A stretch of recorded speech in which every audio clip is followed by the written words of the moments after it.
trade is the key to prosperity. Free trade will bring on a Great Depression. The North American Union is the merger of the United States, Mexico, and Canada into one super country. I don't see the likelihood of establishing a North American Union in our lifetimes. The road to North American Union is not a new development. Canadians are saying no to the North American Union and yes to Canada's sovereignty. The discussion here, and certainly I've been part of it and an advocate of it in a way, is that Canada, the U.S. should seek to have a deeper type of integration with more predictable rules. Our economies now are very integrated. Our societies are growing increasingly integrated. What's needed now is a North American idea for all three. What kind of stuff was discussed at this meeting regarding the future of North America? I don't remember exactly. There are clear economic benefits from having a common currency. And he said himself there will be our North American Union, a one North American currency called the Miro. I'm a staunch Canadian nationalist because of globalism. It's essentially the centralization of power into fewer hands. Canadians, Americans, and Mexicans will lose their sovereignty. Maybe national sovereignty is not such a good thing. I don't buy into the conspiracy theories around meetings. Do not be embarrassed. Do not be shy. Who cares if they call you conspiracy theorists? This is the truth. You get political change of fundamental nature of this sort only if you have a real big earth-shaking event. It's not going to stop with the North American Union. It's going to be one further step along the road to one world government. One world government? Yeah.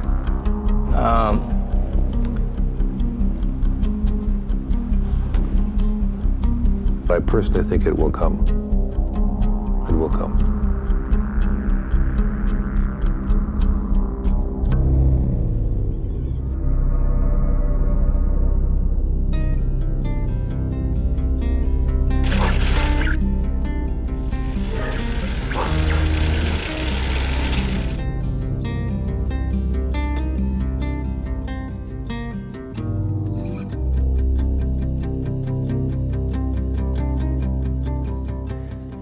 In your time serving as the Canadian ambassador to the United States and subsequently helping forge the free trade agreement between Canada and the U.S., did you ever discuss the possibility of creating a North American Union that would be much like the existing European Union? No, that was never discussed, no. I think this was seen when it was launched by the Mulroney government in 1985. It was seen as a trade agreement. We didn't even talk of it at that time. The government did not want to talk of it at that time as a free trade agreement. It was seen as a comprehensive trade agreement with the United States, not with Mexico or any other partner. It was bilateral in concept. As time went on, we began to talk about it on both sides of the border as a free trade agreement. But there was never a notion, to my knowledge, anywhere in the system up on top or in the bowels that thought of this as a North American Union. After the free trade agreement was signed in 1989 and came into force, the United States and Mexico decided they wanted to have a similar agreement. And they proposed negotiations on a bilateral basis between the two countries to have another FTA of their own. Canada was concerned about that because we felt, among other things, that it could be a painful experience if Mexico, for example, were able to get a better deal than we did, or get concessions that we didn't, in order to protect our interests. And they were actually going to model their agreement on the Canada-US agreement. It was going to be a Canada-US agreement, whatever add-ons they could put, or adjustments. So we said, well, we want to be part of the negotiation. So then NAFTA came into existence, and you had there for the first time the notion of trilateralism, or a North American continent. One has to look at what has been the effects of these agreements. And they've been very good for some powerful sectors and not at all good for poorer people, for working people, for those that are not benefiting from corporate profits. So here in Canada, for example, since we signed the bilateral free trade agreement with the United States, 2/3 of Canadian families have experienced a decline in their real incomes. Also, if we want to talk about the North American Free Trade Agreement in Mexico, some 2 million Mexican campesinos, that is peasant farmers, have been displaced from their land. Some have migrated to cities. About 500,000 every year try to enter illegally into the United States to find work. So it's not so good for people at the bottom of the social ladder.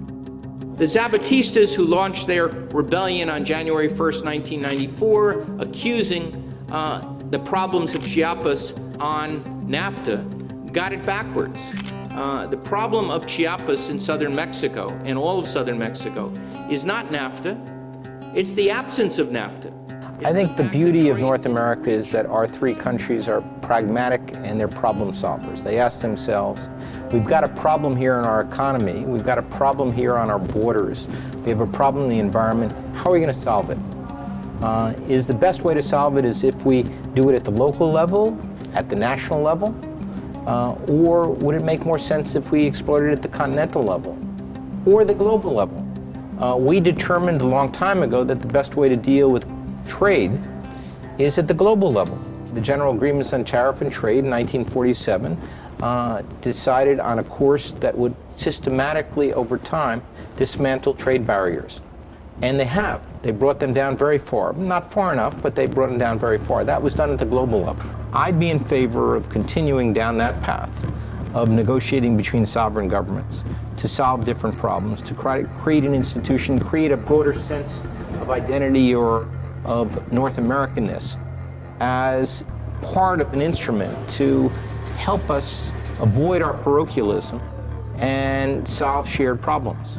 NAFTA was essentially a business contract aimed at dismantling trade and investment barriers and assuring all three countries that their sovereignty would not be affected by this and that they would remain independent. Now, one of the major concerns that Canada and Mexico had about NAFTA was that it might open their capital to being taken over by U.S. multinational corporations.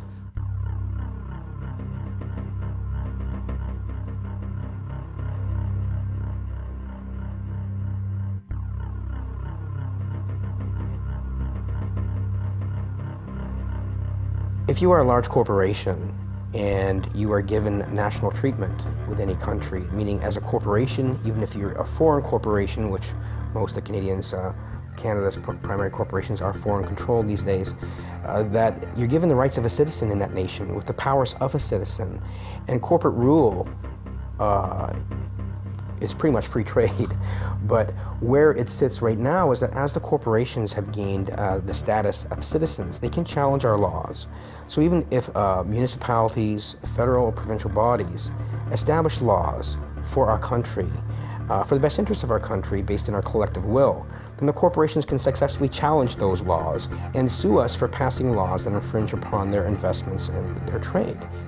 And these are the provisions that allow a corporation to sue a national government if it feels it is not getting the treatment it would be entitled to under NAFTA. The first case against Canada under the investor state provisions was a suit brought by Ethel Corporation from the US that was wanting to market in Canada a gasoline additive called MMT, which is a suspected neurotoxin.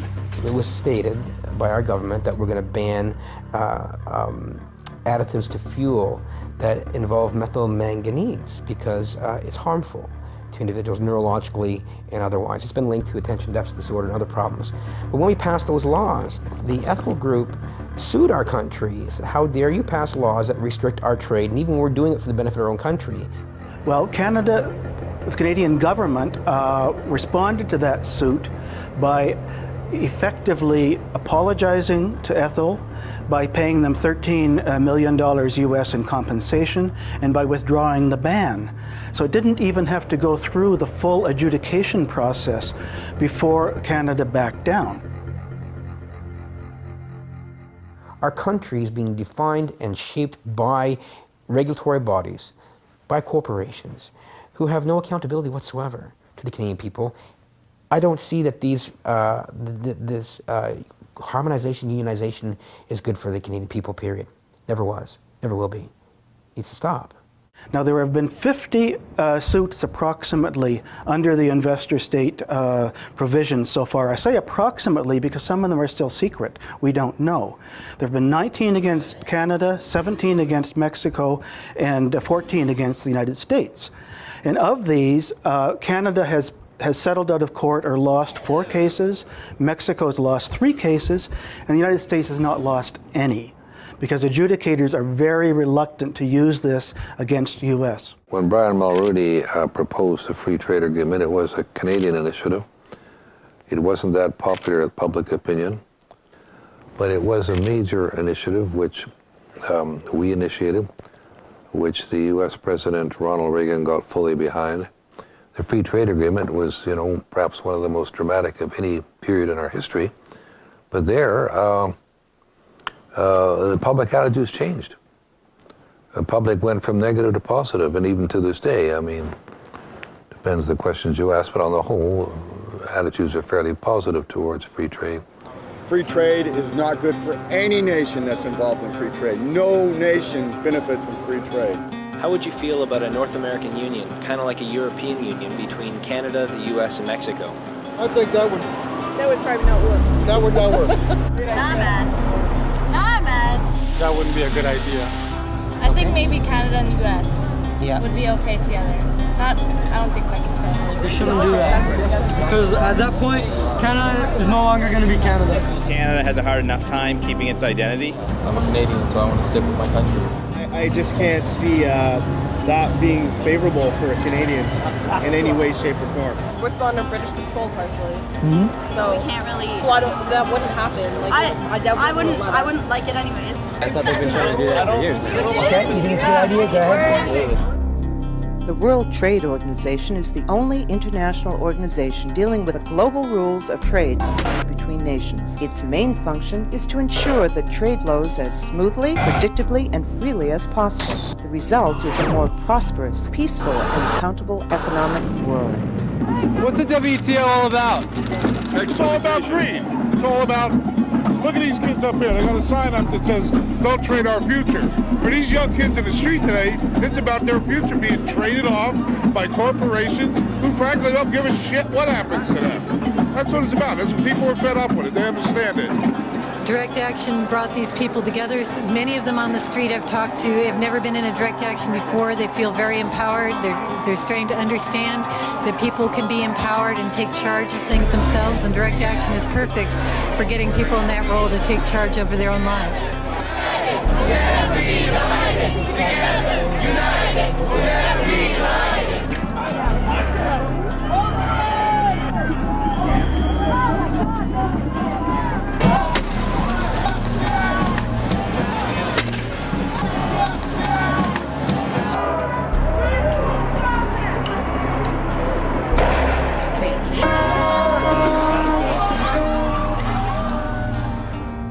I go back to the 1988 election, which was fought on the issue of free trade. And the opponents of free trade actually won the majority of the vote. The Mulroney government was elected with a minority of votes. At that time, we had a high level of participation from all sectors of society. Now, it's true that since then the issue has faded from consciousness, but I think there are moments when symbolic issues, for example, Canadian water and sovereignty over our fresh water, there still are elements that would like to get a hold of that and would like to use some of the possible leverage through NAFTA, including the proportional sharing clause, to open up the floodgates. So I think there will be moments when symbolic issues like water will come to the fore, and we will have a resurgence of interest in these issues. From the U.S. perspective, the largest source of energy imports by far is from Canada and Mexico. Roughly 1/3 of our total energy imports come from our two neighbors. Proportional sharing clause is very important because it's unique to all international trade agreements that I have ever studied. it effectively makes Canada an energy colony. What the clause says is if Canada were to take measures to conserve some of our non-renewable hydrocarbons, natural gas and petroleum, if we take those measures, we still have to export to the United States the same proportion of our oil or gas exports that were sold over the previous 3 years. What if Canada wanted to preserve 10% of our petroleum production for future generations and for conservation purposes? Well, when you work through the numbers and you find that we're obliged to sell the U.S. 2/3 of the petroleum we produce, the effect of applying the proportional sharing clause could actually mean there would be shortages to meet the needs of Canada. Canada is a great multicultural, multilateral country. We need Canada's leadership and ingenuity to develop new commissions or organizations whose purpose is to graft a North American vision onto the landscape and push forward for North American policies and institutions as well. So I hope that Canada sees within itself the capacity to have a big effect and to take the lead. And if it took the lead and worked closely with Mexico, my guess is the United States would be very agreeable to that. They don't really need the money. As you can see, housing is natural materials. The fruits, all of this they have farming, they have hunting, they have everything they need to live and more. But then they get the progress arriving to these towns, power lines, running water, and these are services that you need to pay for. You cannot pay with a bag of corn, you need to pay with cash. So they start needing the money, getting in the capitalism system, and that's when poverty arrives to these towns. You know, they need the money. Okay, I have some money, I buy a radio and a TV, I see what's on TV, it's pure marketing.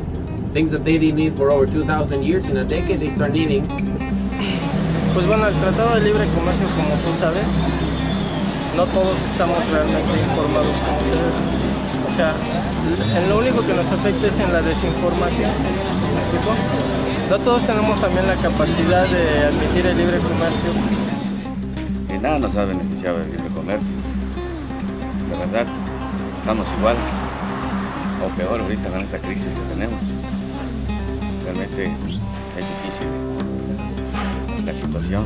Creo que siento que el producto mexicano va y con un precio bajo y regresa con un precio más caro y se afecta porque pues lo que puede ser México consumir y nosotros consumir nuestro producto tenemos que mandarlo para allá. Nunca hemos visto nada que nos ayude, que nos apoye, nada.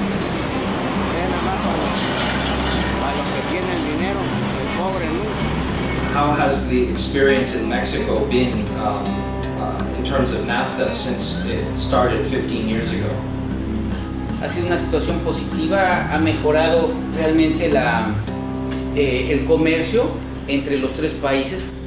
Sin embargo, lo que sí te puedo decir que hubo ciertos acuerdos dentro del mismo, nosotros le llamamos TLC o Telecam, que no se cumplieron como es la situación del transporte, que es por eso que ahorita volvieron a gravar, o sea, hay que pagar impuestos por algunos productos norteamericanos. No estamos informados al 100% de qué se trata el libre comercio. O sea, si a nosotros nos informaran como comerciantes qué vínculo nosotros tendríamos con el Tratado de Libre Comercio, sabríamos realmente de qué se trata o qué lo compone al 100%.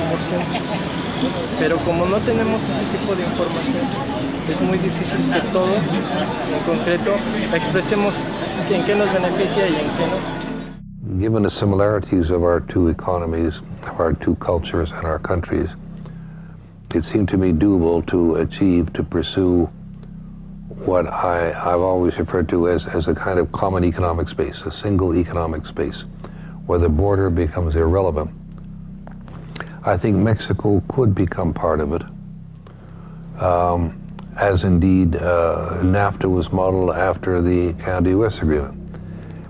And as the Europeans, as you will know from the whole history of the European community, remarkable achievements they've had, it's all been incremental over the years at different speeds.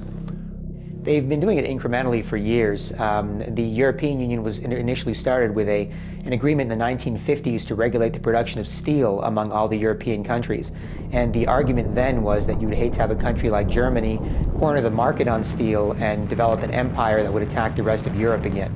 So they had a reason based on recent history at the time, which said we need to have an agreement that regulates production of steel across Europe. And from there, they built on it with subsequent agreements. The road to North American Union is not a new development. Probably it kicked into high gear in about 1965 with the creation of the Council on the Americas, and David Rockefeller was the founder of that. And there was a meeting down in Central America between, it would have been then Prime Minister Lester B. Pearson and Lyndon Johnson, and they discussed all of these things that we're seeing now. They discussed the creation of one North American market, one North American currency. There's a distinction between a customs union and a monetary union. A customs union is a common external tariff. It's a logical extension of a free trade agreement and basically says that the tariffs that all three countries have with the outside world will be the same. Right now they're different. Theoretically, we have no tariffs between our countries, but on the perimeter of our countries, we utilize different tariffs. That proves to be extremely inefficient and costly for our own commerce, because everything has to stop at our regular borders to see what amount of the content was made in North America and what was outside. So it's a self-defeating proposition. It would be far better if we could come up with a way to eliminate what's called rules of origin, have a common external tariff, which is called a customs union. Completely different from that is a monetary union with a single currency. That is a very complicated task. The Europeans had been struggling with it for over 30 years, and they tried and failed through a variety of different techniques before they finally, in 1999, implemented the euro. In 1999, when the euro was created, because of my background, I thought that the same arguments that made the euro such an attractive innovation that the people actually went with it, purely on economic terms, also would apply to North America. And I had this idea of writing a paper in which I outlined what would be the benefits to Mexico, Canada, and the United States for creating the equivalent of the euro. And I had the idea, the inspiration to call it the Amero. I think one thing people who are dollar-based need to focus on is the Amero. That's the one thing that nobody's talking about that I think is going to have a big impact on everybody's life in Canada, the U.S., and Mexico. If you Google it, you'll find out all about it. Well, you could tell us a little bit more right now. You always hear it on CNBC, don't you? The Amero is the proposed new currency for the North American community, which is being developed right now between Canada, the U.S., and Mexico to make a borderless community, much like the EU, and the dollar, Canadian dollar, U.S. dollar, and the Mexican peso replaced by the Amero. You really think that will get any leeway? You may want to visit a couple of websites and see how far along it is. The Canadians are pretty upset about it, whereas the Americans, apart from the Texans, are the only people who know anything about it. The rest of the public's really sort of with their head in the sand on this one. There is a group of people out there who believe that there exists a conspiracy to deprive the United States and Mexico, and that's where the center of these conspiracy theorists is. They are worried that there was a conspiracy to rob the two countries of their national sovereignty and through the back door bring in socialism and various other kinds of things. This is, of course, nonsense. It's a little bit like the story about Kennedy's assassination. People still don't believe that Oswald did it. There's a whole industry out there. There's a quarter of all Americans or something like this still think that Elvis Presley lives. I would put the stories that these guys are manufacturing essentially into that category. I cannot deal with it. I'm not following it. I hear about it because, as far as I'm concerned, it is just a conspiracy theory. The idea that I am associated with and that I'd like to push is that there are clear economic benefits from having a common currency.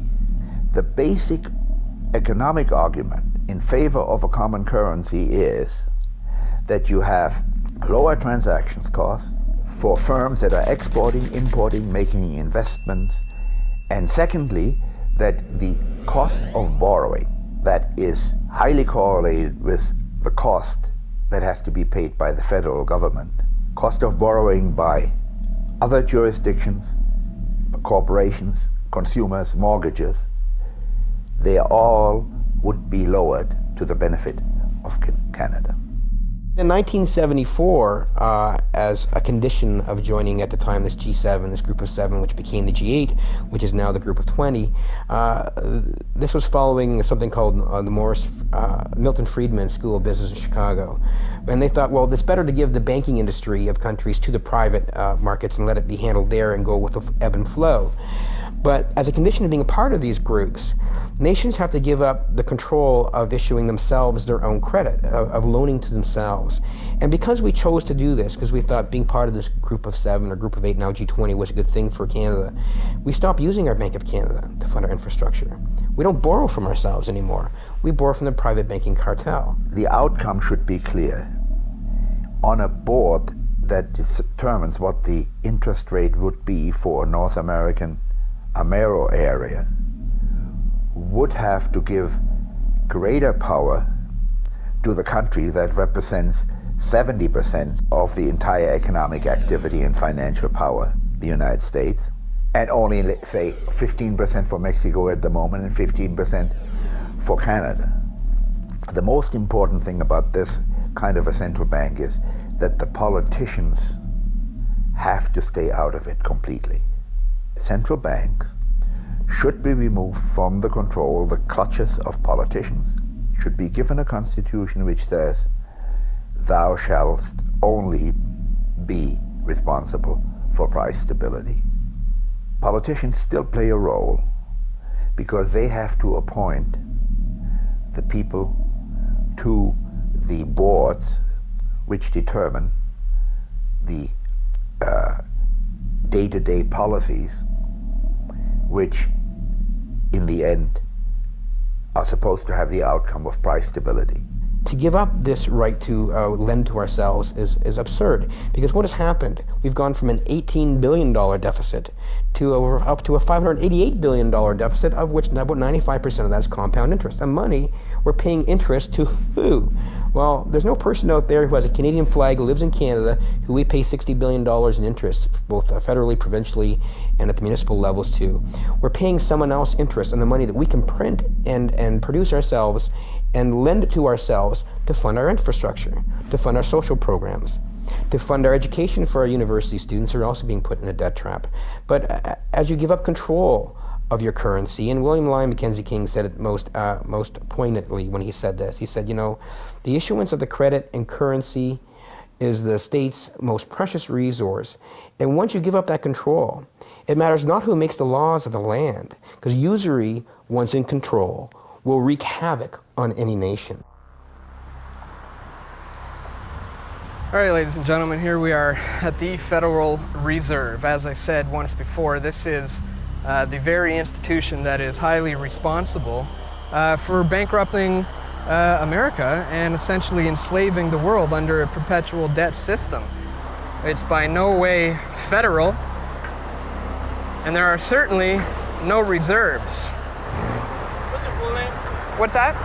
What's your full name? Is there any reason why you need my full name? I'm just asking what's your name. What's your partner's name? Well, you can ask him. Hey, boss. What's your name? It's essentially the centralization of power into fewer hands. That's what's going on. Canadians, Americans, and Mexicans will lose their sovereignty, their right to govern themselves as an individual nation. And the economies of all three of the nations will be merged into fewer and fewer hands. I can see an obvious, clear problem with that.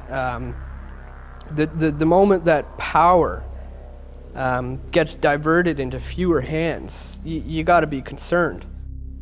We have a lot of people here still who believe that having a picture of the Queen is a wonderful thing, and that it is a symbol of nationhood.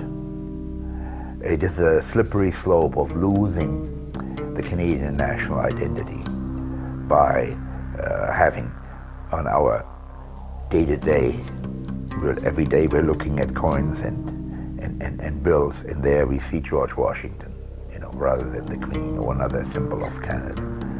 And that sort of pervades the psyche and reduces national sovereignty. It is the merger of the United States, Mexico, and Canada into one super country. It's like NAFTA on steroids, and it's about bringing all three countries together into one country, joining our governments, our currencies, our military. I had the pleasure of interviewing former President of Mexico, Vicente Fox, and he said himself, there will be a North American Union.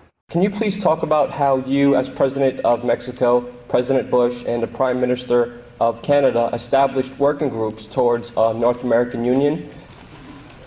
There is the original document, the original commitment, and there is supposed to be follow-up procedures. There is supposed to be committees to discuss and to advance, but that's not happening. Will there be a North American Union? Do you believe there will be a North American Union? I would hope so. I think it will be very convenient for both of us. When Vicente Fox in the 1990s was a candidate for presidency of Mexico, I was at a conference and I sat next to him at dinner, and on the other side of Fox was Robert Mundell, whom I mentioned already as the father of the European Monetary Union. And we impressed him, obviously, with the idea that there would be great benefits for Mexican economy from this. He had no difficulty accepting it because he was a successful businessman before he became a politician. He was the president of Coca-Cola Mexico. So when he was elected, he went on a courtesy visit to the White House.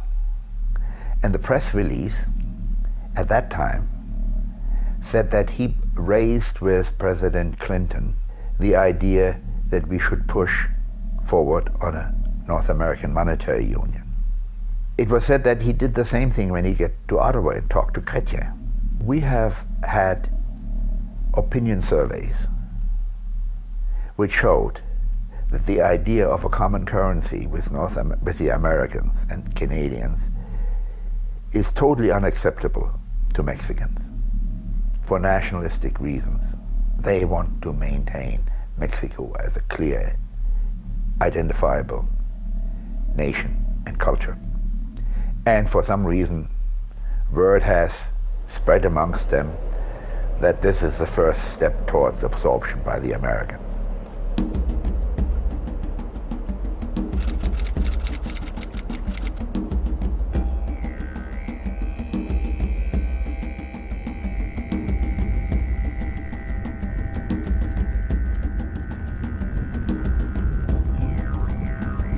So you say you've heard about the Amero currency? Mm-hmm. Where did you hear about it? I read in the newspaper 2 months ago. Yes. Yeah. For the Amero, like the Mexican people is why is my peso is, I don't want another currency. Mm-hmm. I am Mexican. I like my peso. Yeah. I don't need new currency. Sí, era una moneda que iban a crear. Sería bien, ¿no? Para apoyar a la economía de México. Pues no, lo que había escuchado últimamente que se iba a tratar de estabilizar la economía y se iba a manejar solamente un solo capital, que es los comentarios que dicen para que esto se estabilice y tenga una estabilidad, pero eso lo escuchaba que iba a ser dentro de 5 o 6, hasta creo que dentro de 10 años más, menos que no sé ahorita si anda funcionando eso. And this whole new world order ideation is a bunch of banking and intellectual elites that basically see the same sort of mentality. Control the economy, control the issuance of currency, you control the nation. And now control the food, you control the people. Let me control the issuance of currency and credit of the nations, and I don't care who you put in power, because they know control the money, you control the nation. And society, we're not aware of this. But this is all part of this whole globalization scheme that's happening right now. Even to raise those kinds of issuers, to raise the Amero currency issue, is to inflame a lot of the people who are most fearful about integration. So for those reasons, I say leave them aside. We have some preliminary steps before we get to a point where we can seriously entertain that. The trouble with the monetary union is that there's tremendous symbolic attachment to our currencies. Although, if you step back, you would say certainly the Greek drachma, or the French franc, or the German Deutschmark, or the Spanish peso would be far more delicate and important to those countries. Because in some of those countries, they've used the same currency for thousands of years, whereas we haven't even existed for 300 years in North America.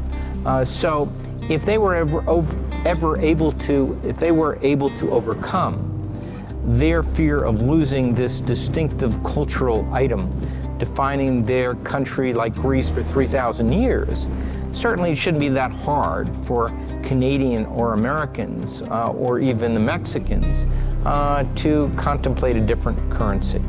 I happen to believe that it would be beneficial to our three countries to begin studying this issue seriously, because it is not a simple step to go from a national currency to a unified currency. It is very hard.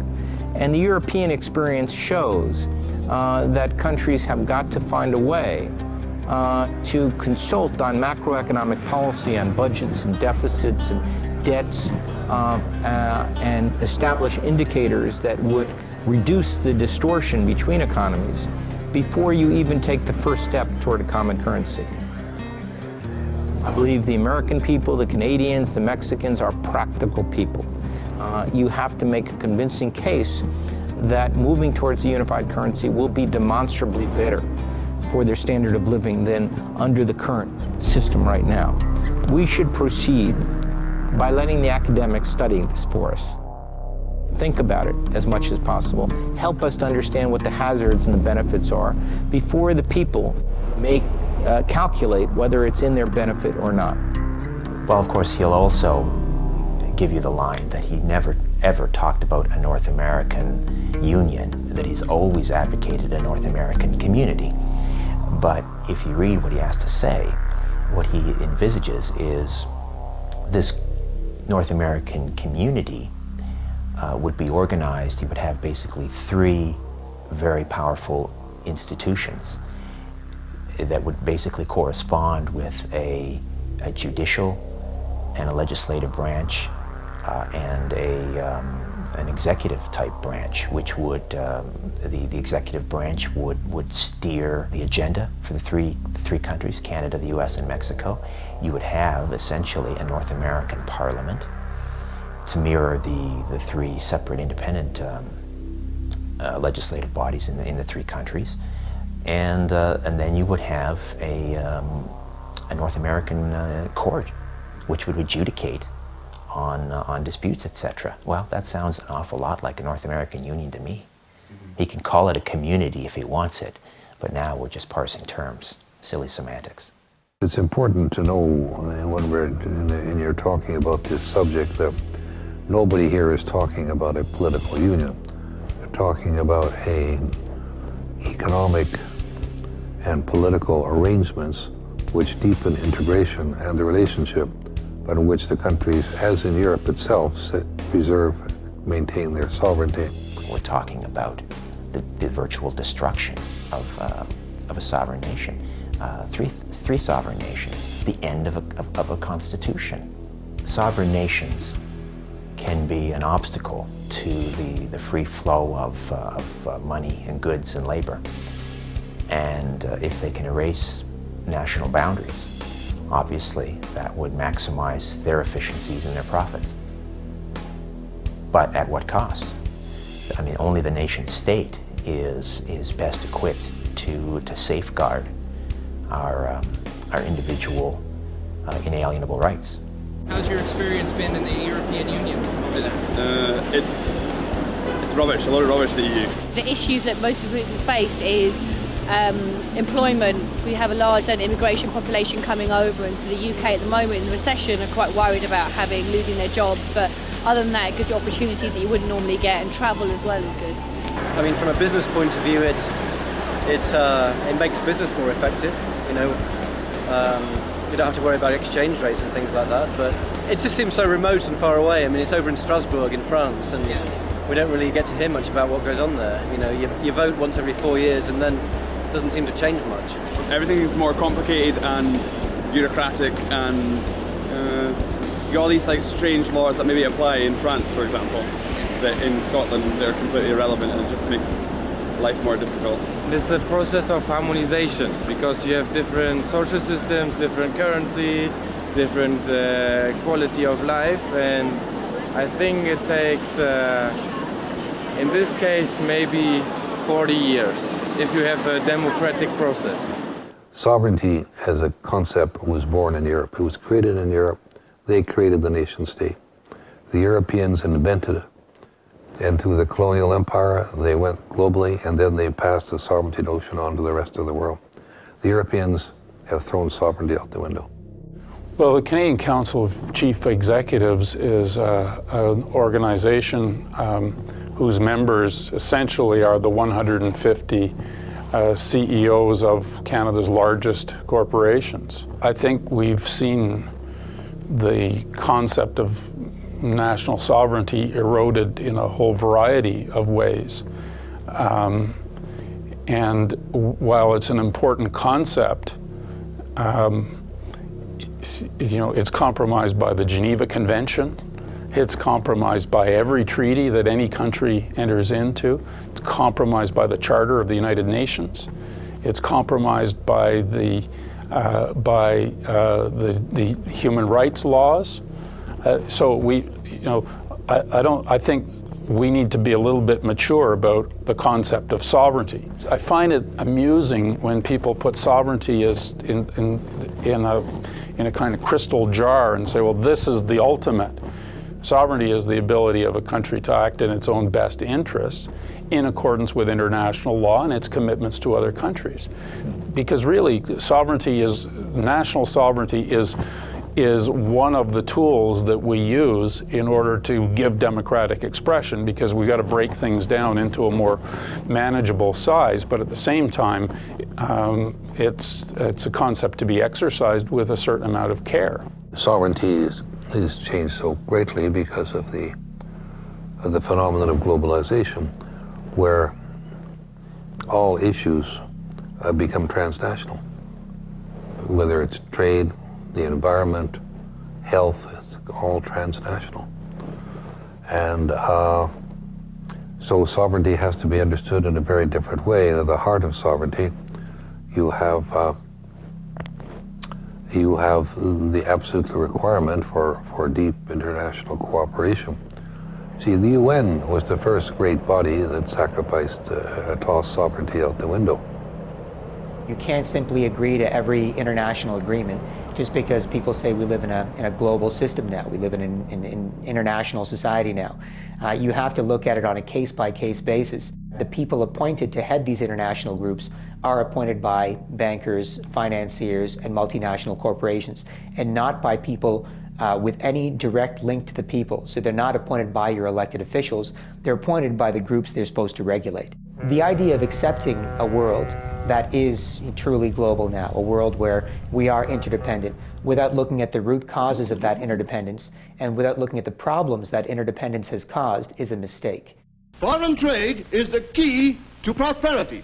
Free trade will bring on a Great Depression. Hitler had a dream that his big business should dominate the world. He called his dream the New Order. Foreign big business was weakened during the war And today, American big business is the strongest. And they have a dream to dominate the world. This was not a natural occurrence, and just because we do live in a global interdependent world right now doesn't mean that we shouldn't take steps to mitigate that and to reduce our interdependence so we can be independent and we can independently decide what we want for our futures. Canadians are saying no to the North American Union, no to the SPP, and yes to Canada's sovereignty. There are people who equate sovereignty with shutting down the borders, with not collaborating with neighbors, but I think they've got it backwards. I think sovereignty means how do you strengthen the nation? How do you ensure that the people in a nation have access to health care and to food and prosperity and to security? And if that's the definition, then maybe the best way to approach that is to open it up, not to close it down. I am a staunch Canadian nationalist because of globalism, because there are global banking and financial institutions and corporations that seek to violate countries' sovereignties by doing whatever they want to those countries with or without the permission of the people in those countries. So because of the global forces at play, because of the global banking system, because of institutions like the IMF, like the United Nations, like the World Bank, like the WTO, that wield tremendous power over nations already, we need to defend sovereignty more than ever. All other notions that violate sovereignty, including multilateral trade agreements, take away from us the ability to control what happens in our countries. And that's why sovereignty is so important. Sovereignty is where you and fellow people of that country can determine how you want to live in that country. And without sovereignty, you can't. I hope you know who Laura Secord was. Yeah. She lived on the American side of the border, and her husband was in the War of 1812, and he was wounded. So she was looking after him when a couple American soldiers busted into her house, forced her to belay them, and the American soldiers didn't know how potent our beer was, so they got a little loopy. And they started talking about their plans to invade Canada. And she overheard this, and she ran 30 kilometers, climbed the Niagara Escarpment, collapsed in front of the Indians, and told John Fitzgerald about the plan to annex Canada. And she stopped it. All the Indians, all the troops, all the settlers, everyone bound together, and we pushed back the Americans. They let us alone. It breaks my heart to think that all that she did is for nothing. Right. Only for Canada to get annexed 200 years later, and we can't let that happen. You need to get out there, you need to tell your friends, you need to tell your family, we need to stop this SPP. To understand what's happening, we should look at what has occurred under the Security and Prosperity Partnership. That was the intergovernmental arrangement that began in 2005 when Prime Minister Paul Martin, President Vicente Fox from Mexico, and President George W. Bush met at his ranch at Waco, Texas. And they launched this partnership. The following year, they met again in Cancun, Mexico, and established what was called the North American Competitiveness Council. And this council has 30 executives, 10 from each country, who have direct access to the policy-making apparatus under the SPP. It's the next step towards the North American Union, with one of the first bigger steps being NAFTA, the North American Free Trade Agreement. They have to do it in small stepping stones to condition the people to be able to accept such a thing. So SPP, Security and Prosperity Partnership, is another big step, which is uniting the three into one. I think the SPP was a good idea in principle, but ultimately it failed because it was implemented in a manner that closed it off to public scrutiny. And the only people who were invited into the room were the largest CEOs of the largest businesses in the three countries. And each working group covers every single area of North American society, and it basically says we're going to set the rules for each area of society across North America, irrespective of what the people in the countries want. What are your thoughts on the SPP, its penchant for secrecy and the lack of democratic process? This is the leaders' initiative, the Security and Prosperity Partnership? Yeah, the Security and Prosperity Partnership. I think we elect people in broad-based democratic processes in order to govern. And when they are seeking re-election, we have the ultimate consultation and the opportunity, if we don't like what they've done, to throw them out. I don't think that democracy means that every citizen is present in every discussion, wherever and whenever it's held.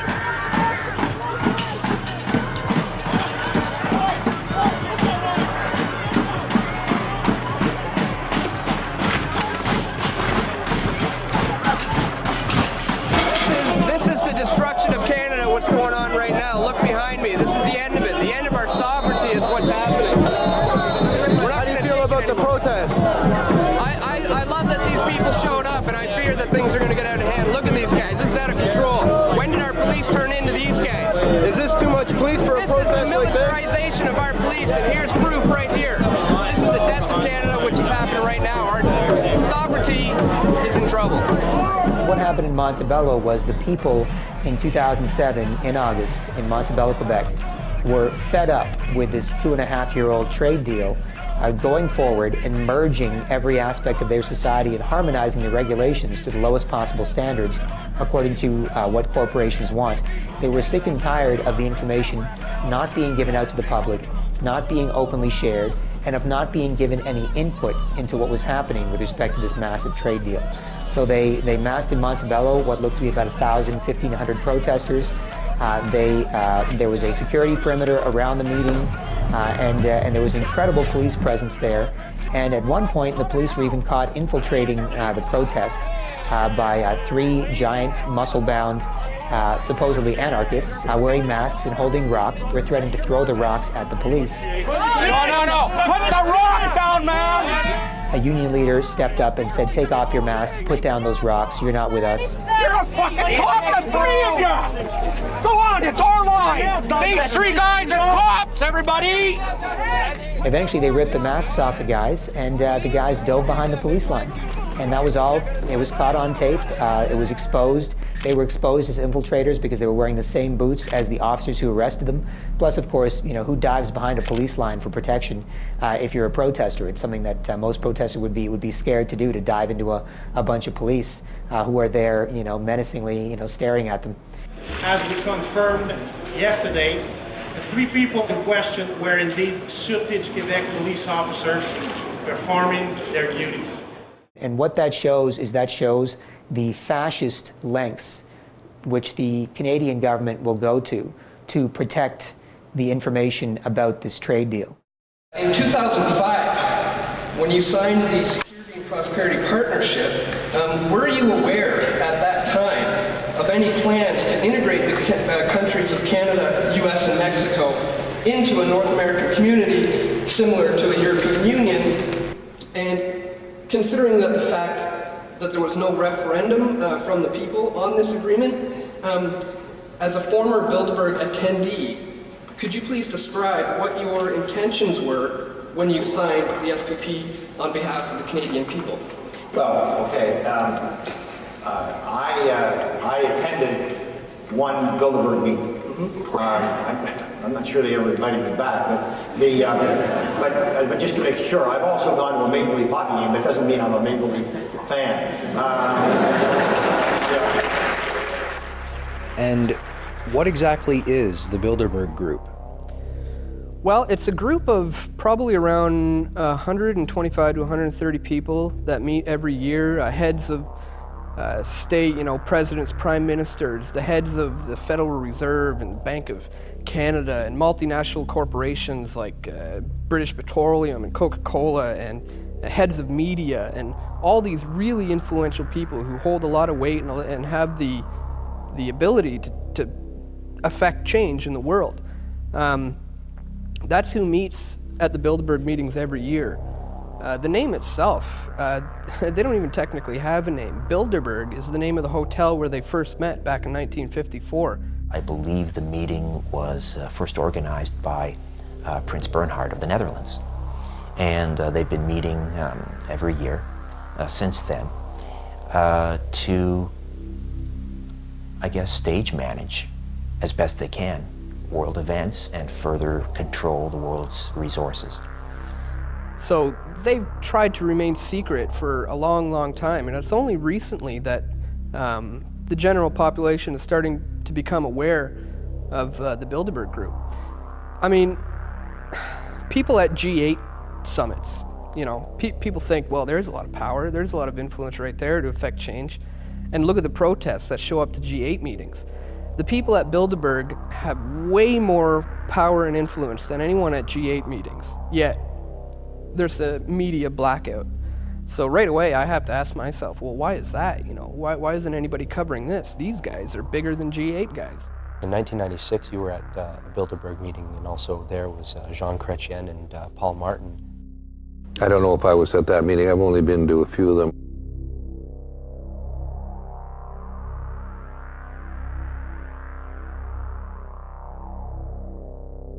Bilderberg and Trilateral are not really think tanks. They simply individuals who get together who are from business, the political world, the media, others, and discuss ideas. And they influence each other through that. I think the overall objectives of the Bilderberg Group have been to unite various areas of the world in order to set up the New World Order, the one world government.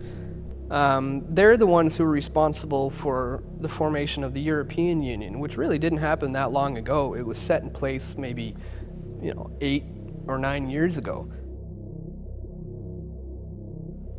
So those are the guys who have the influence and the power, and they are the ones who are also going to be setting up the North American Union over here, and there's also going to be an Asian Union and an African Union, and those are the guys who are working to bring it together.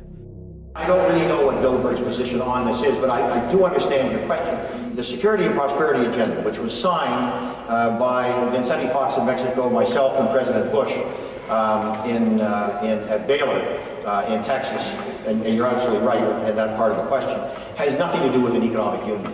What it really was that Fox and I both said, Fox because of immigration, me because of Matt Cowan, because of softwood lumber, essentially said, look, there are a number of items which are violating the spirit of NAFTA. They're not violating the letter of NAFTA, but they're violating the spirit of NAFTA. And if effectively we're going to be able to build a strong North American economy and compete with some of the Asian powers, we've got to be able to talk outside of NAFTA. And that's what it was all about. And what we said is we've got to be able to get our business communities together. Because I felt very strongly that we were having a terrible time with Congress on softwood lumber. And I really felt that if the Canadian business community was able to deal directly with the American business community and point out some of the stuff, it would give us a bit of a leg up. I can tell you it has nothing to do with any kind of a union. There was a meeting held in Banff between military, political leaders, private business from Mexico, Canada, and the U.S. to discuss issues surrounding North America. But the meeting was closed off to the public, kind of veiled in secrecy. What kind of stuff was discussed at this meeting regarding the future of North America? That was the meeting that Peter Lougheed and George Shultz coordinated? Yeah, it was the one, it was at a hotel in Banff, I believe. Yeah, I think Peter Lougheed coordinated that from the Canadian side. I don't remember exactly. There were general discussions about issues that each country faced, and we had, as I recall, there were some fairly senior people from the U.S. that were present. Yeah, I remember them saying Donald Rumsfeld might have been down there at that time. No. No, he wasn't there? This is what happens when media was cut off from it. That's why you get misinformation, disinformation. Once you get the media out of things like this, they can't report authentic I can guarantee you get misinformation when the media is present also. Oh, absolutely, absolutely. Why keep the media out of it? If there's so many important people there, some big decisions could be made that could help inform the public more. But it was not a decision-making group.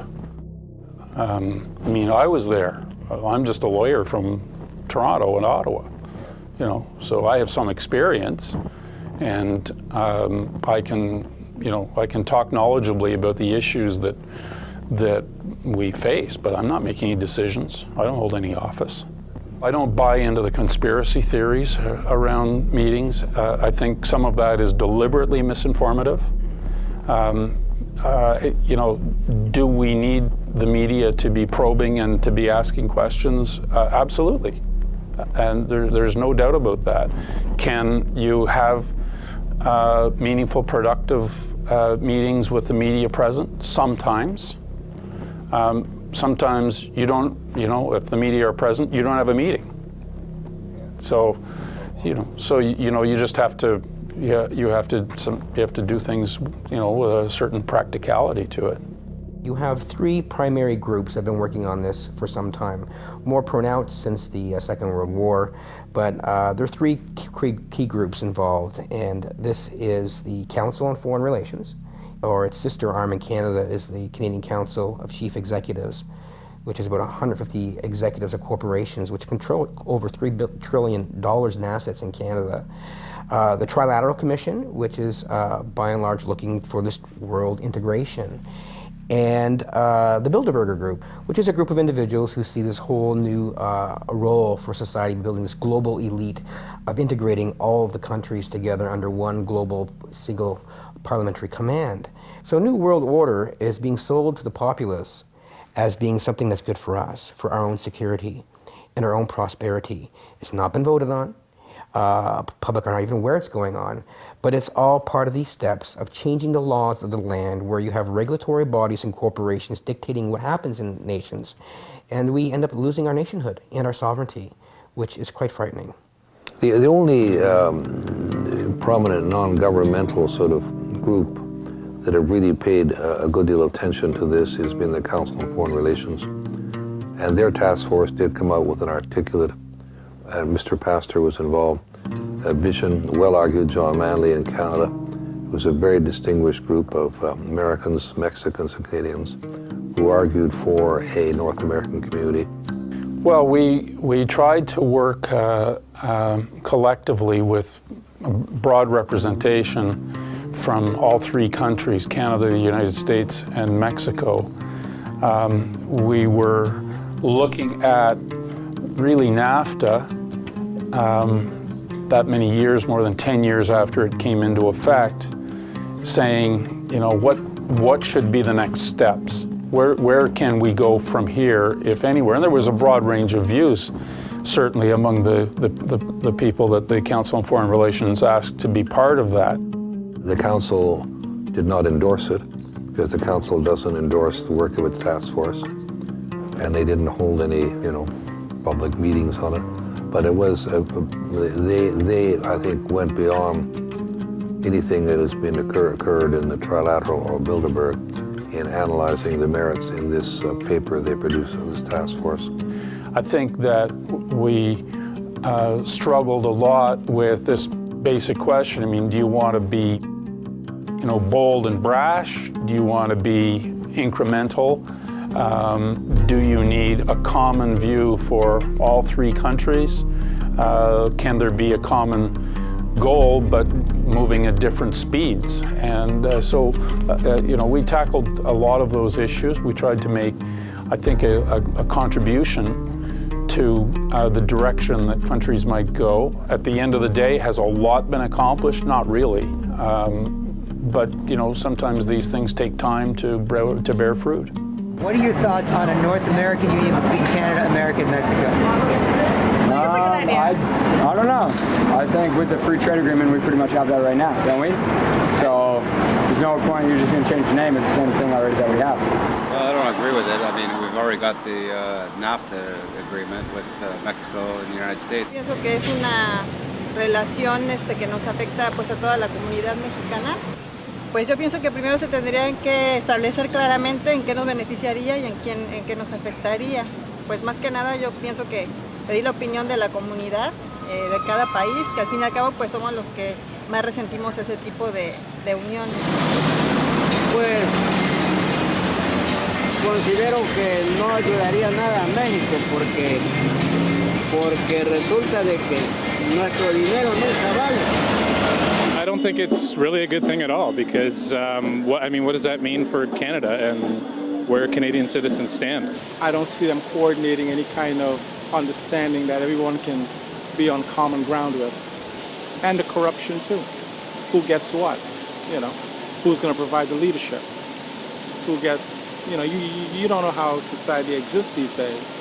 It's very difficult to get any kind of truth. It's obvious that there is another agenda going on here. If this was something that was for everybody's benefit, it would be front page news. But because it's not, because it is secretive, you got to ask why. Why the secrecy? Why wouldn't they tell us about this? Well, because the corporate interests are basically the ones that are benefiting from this. And if anybody looked at the actual amalgamation and what they have proposed, they'll see that it's only good for the corporations. Do you think it would be beneficial for people or more beneficial for corporations? Gee, that's a tough question. I'm hopeful it'd be more beneficial for people, but my feeling would be that it's probably going to benefit more corporations. Well, I think as an American and all other Americans should agree that it's obviously a plan to destroy national sovereignty. I think that if we're going to adopt laws from other countries, then we should have a say on it. I've heard about that, but I think it's going to be bad. In the event of a financial meltdown or any type of economic disaster, borders contain that disaster to that specific nation. And when you eliminate all borders, how do you contain things? You don't. I'm 16th generation Canadian. And you know what? I love our neighbors to the south. I really do. And I'd like them to remain our neighbors to the south. We have more control of our own destiny when we're not worrying about the other factors, the other people in our union. So if you're worrying about the Mexicans, what they might hold important, we may not. So I think we can get along with them and do business with them, but I think it's better to do it as an individual rather than as separate or as a union together. That's my personal opinion. It's almost inevitable, I would say, that happening. Why do you think it's inevitable? Everybody's becoming more interconnected these days, I think. I'm concerned. Yeah. Concerned. You're concerned about the future? Definitely. Yeah, no, me too. Yeah, me too. The North American Union is an idea essentially put forth by the Council on Foreign Relations. They wrote a document called Building a North American Community, and they're a think tank of about 2,000 or 3,000 of the business and political elite in the United States who have common interests.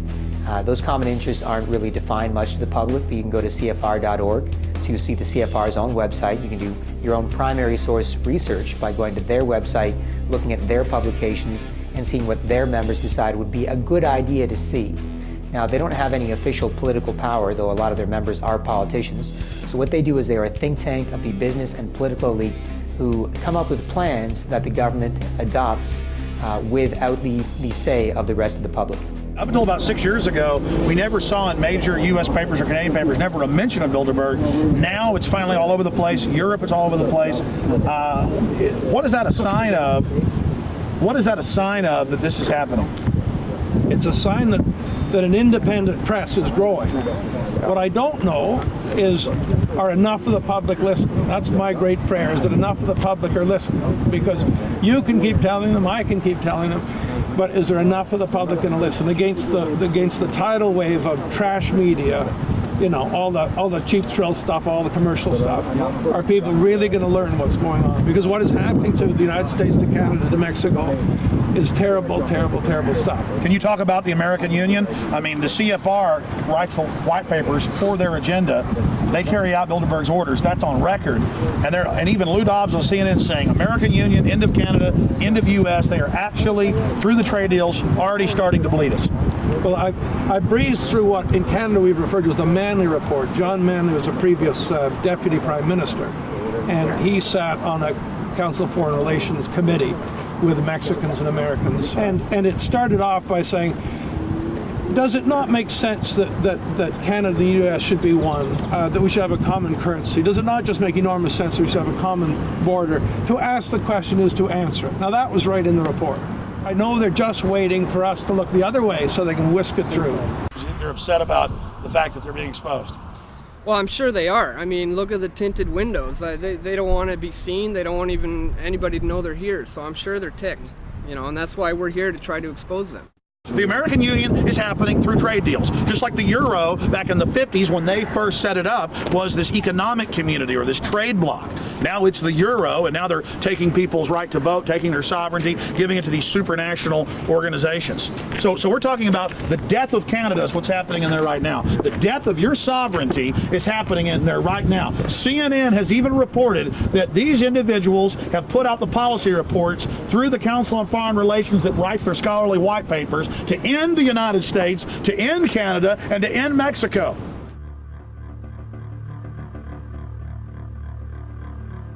What is biometric identification, and how would this be applied in North America? Well, biometric identification is using the characteristics which are unique to each individual as a means of identifying who they are. And we currently use it between Canada and the United States as part of the Nexus program, where we have iris scan identification. So at airports, if you're a holder of a Nexus card, you can go and put your eye in front of a machine and it reads your iris and it spits out a card saying who you are. And you can use that with your customs declaration form. So it's just a means of certain identification. There are different ways of doing that, but that's an example of one. That was kind of the thing that people mentioned. They said that, this is one more step towards an Orwellian state of everyone being on a database or something like that. I've got news for them. They are already on a database. Oh, really? They are. Which database? Well, have they got a credit card? Yeah. Well, they're on a database.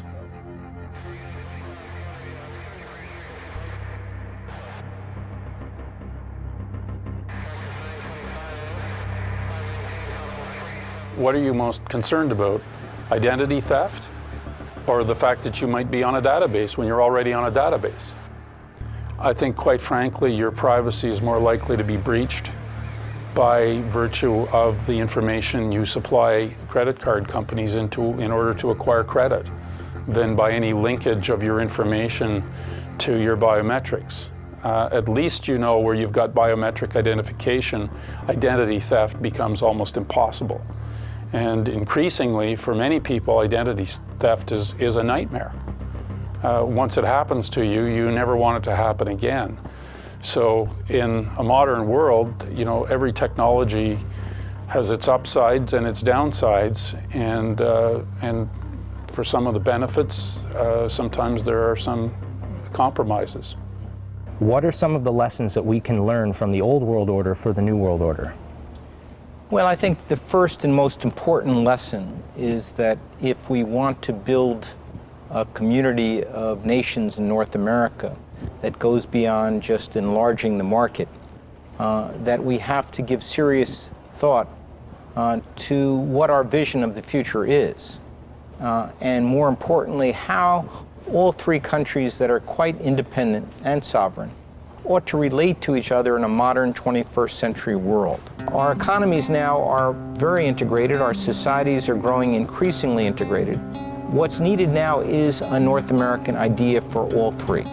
An idea that not only defines our shared history, but a shared destiny. If we are to progress together and collaborate in a new way, it's also important for us to develop a sense of being something larger, a sense of being part of North America. Right now at the elementary school level, we by and large learn about our country and about how we differ from our neighbors and the rest of the world. I think it's time now to also learn, in addition to how we differ, what we share in common. And what North America is as a whole. It's more than just a geographical expression. I think that students should have a mandatory part of their curriculum that not only teaches them about their country, but also about their country's place in North America.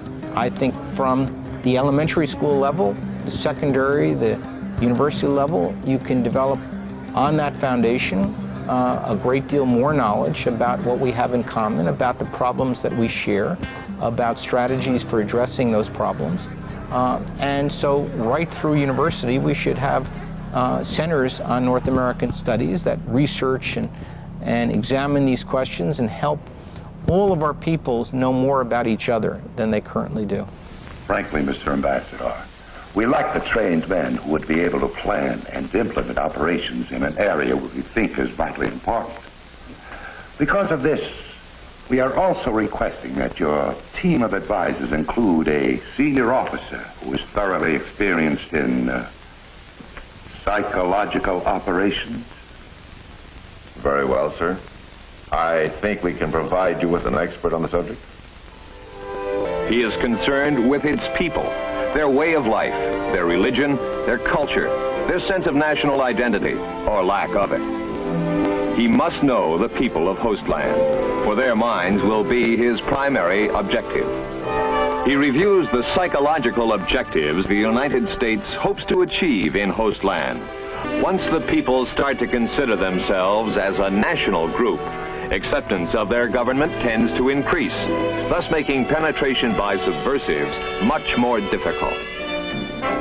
Psychologically, the people must be convinced that if it were not for the insurgents, these restrictions would not be necessary, and that when insurgent activities cease, restrictions will be removed. As the people are affected by the program, so the program is affected by their changes in attitudes. A successful PSYOP program will make them perceive things from the desired viewpoint. What thoughts will pass through his mind?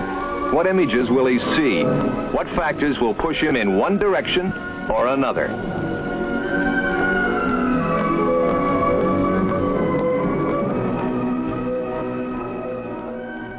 When you run the world, you tend to study how other people have run the world. Just like if you run a successful business, if you want to be a filmmaker, if you want to be an entrepreneur, you might study other business models. The people that currently run the world studied how the people before that ran the world and now want to create a scientific dictatorship. And that means they want permanent and total control over the world forever, so they never have to worry about revolutions again. So oligarchies have always been worried about revolution, always been worried about the people revolting. Oligarchies even popularized the idea of exile back in the 1200s, 1300s, where if the King of France got deposed, then he or she could go to England. And if the King or Queen of England got deposed, they would be exiled to France. So oligarchies were so worried about the people rising up in rebellion that they popularized the idea of exile to make that normal and make that an accepted thing you do to make sure you didn't kill your royal family who was a part of your country's history. Incrementally, they condition us to say that it's none of our business to look into things like giant multilateral trade deals that will affect every area of our society. They make it seem like it's not our responsibility. We have experts to take care of that. And the less we control our environments, the more apathetic we get. Placing the frog in a pot of cool water where the frog is very comfortable, and you gradually turn up the heat so that you don't, the change in heat is imperceptible until, of course, the pot is boiling, and then it's too late to do anything about it. That's what's happening now. So gradually, step by step, and gradualism is a process that Karl Marx talked about. This is right out of the Communist Manifesto. That if you move in baby steps, they're imperceptible. People simply don't take notice. Would you prefer to follow a careful, incremental, small, step-by-step approach, or prefer a bolder vision for the future and to design and pursue that vision? And an overwhelming majority of both Canadians and Americans said yes to the bolder vision. And the people, I think, are ready. The way I interpret the polls is not that they want a North American Union, but they are quite pragmatic about different ways to relate to each other and open to new configurations in North America. They learned long ago that you cannot just take it by brute force. I mean, when Hitler tried to do it, just take it by brute force, it doesn't work. The people will always prevail. So they've learned their lesson, and they realize that now you have to do it through stealth, through things like propaganda and controlling the media and the education system, and basically turn it around so that the people are in complete and total acquiescence, that they will literally beg for their own enslavement. by doing incrementally these changes in our laws and our land, then one day we'll all wake up and say, oh, that's just the way it is. But it was not supposed to be that way. You can come across a border with an army with all of your military machinery, and people say, oh my gosh, we're being attacked. But right now we're being attacked, but incremental changes is a way that people don't see that the arrows and bullets and guns and cannons are blazing at us, and we don't recognize that. So most people aren't aware because of what they've learned from the media and what they learned in school. And it's amazing how quick information spreads these days. So that's probably why people have such a hard time waking up sometimes, because the conditioning runs deep. If you get into an elevator and there's 20 people on the elevator and 19 of them are facing the back of the elevator, well, by social conformity, although the right thing to do is to face the front of the elevator because that's where the doors open, to fit in with the greater crowd, you turn around and face the back. Don't know why, but this is what seems to be the status quo. When you have incremental damage and it keeps increasing, you can wake up one morning and realize that something has to be done. Well, you get political change of fundamental nature of this sort only if you have a real big earth-shaking event. 9/11 was an earth-shaking event. The Great Depression was such an event. 2 world wars costing millions and millions of lives and casualties among European countries was such an event. They drive changes. The European Monetary Union was the outgrowth of people who lived through at least one of those wars to try to avoid it in the future. Precisamente yo estaba pensando anoche que cuando hay desastres, huracanes o algo así, los aprovechados son los que tienen dinero y al pobre nunca le llega nada. Y probablemente no, porque tú sabes que los más ricos en tiempos de crisis se dan más. Nosotros seguimos haciendo la lucha por la subsistencia cotidiana. Solo es eso. Well, I certainly agree that it's when periods of great instability and chaos, you have the greatest opportunity for creating new institutions and moving in new directions. I think it is obvious from any study of history, world history, that the greatest initiatives have usually originated from some crisis of some sort. The United States Marshall Plan would have been unthinkable after World War I. But after World War II, we were prepared to give a substantial amount of money both to winners and losers to help them to recover. It was quite a dramatic, and it really did require a crisis, a dual crisis. One, the end of the Second World War, and the second, the prospect of Soviet invasion of Western Europe. I think we needed a crisis to have Social Security, to have the Works Progress Administration. In 1935, Franklin D. Roosevelt put his signature on the Social Security Act. This Social Security measure gives at least some protection to 30 million of our citizens who will reap direct benefits through unemployment compensation, through old age pensions, and through increased services for the protection of children and the prevention of ill health. There's no doubt that steps that many people think would be desirable are extremely difficult to do in the absence of some moment in which people can step back and see that fundamental change is required. Robert Pastor and Alan Gottlieb, they both expressed their beliefs that the greatest initiatives come out of disasters. Do you believe in this order out of chaos theory? Given that the European Union was born out of 2 world wars, do you think that North America would require some sort of a catalyst to push us towards this North American community? Well, I don't see any. First of all, I don't know what kind of catalytic event it would take. I don't see any interest in building a kind of common superstructure in North America, either political or even economic. I don't see a monetary union. None of that is on the horizon at all, as far as I can see. I don't know what it would take for it to to come about. The recent events in the financial world are certainly going to drive more cooperation and collaboration around financial sector regulation. If, as part of your goal, is to integrate economies, we call it deep economic integration, and integrate their economic structures, then countries don't want to give up their economic structures freely. And if things are going well for the people, and they say, well, thank you for offering us this Amero or North American Union or one common currency across the North American continent, but we're happy with where our economy now, we're happy with our own currency, and we don't need any help right now. But if you throw a man or a country into quicksand, and then all of a sudden they'll clutch at straws, and the straw that they'll clutch at, you already have for them, but they won't reach for it unless you create the crisis and put them in there. I agree with many people who say, well, the idea for an Amerigo is just fantasizing because there simply is not the political will that existed in Europe. And I say, that's right. I fully agree. But as an academic, I'm supposed to be thinking ahead of what can be done, what should be done, rather than just always accepting the current situation as it is.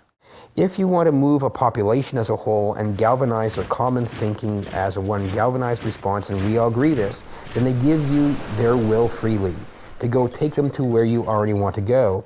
If you throw them in that quicksand and then you pass them that straw, and a drowning man will grab at anything, and they're drowning us.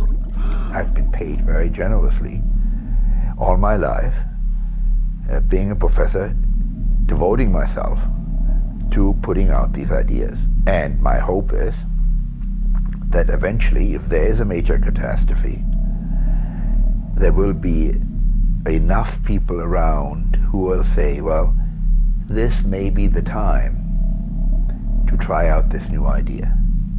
Whether this ever happens, I don't know. But as far as I'm concerned, I've done my job of introducing these ideas into the public domain, and now it's up to your generation of young people, the next generations, to see whether it's worth it or not. It's a process that they've been using for thousands of years. It's basically order out of chaos, and the idea that death breeds life.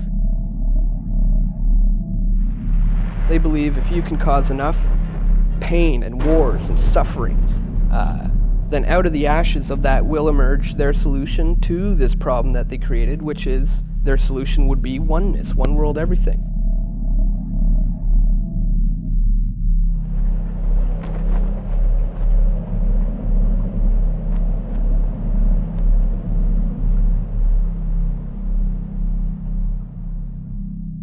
It's also known as the Hegelian dialectic, where you set up the thesis, you also set up the antithesis, so that you can offer your synthesis to the very problem and opposition that you created in the first place. I mean, that's exactly what these people even talk about. It's the Hegelian dialect, problem, reaction, solution. They cause the problems to happen. You react to it, and you go towards something that they already set up for you from the beginning. And that's how they get what they want, because they understand they can't just get rid of the Constitution. They can't just obliterate your rights. They can't just destroy this economy. They have to think of a plan to do it.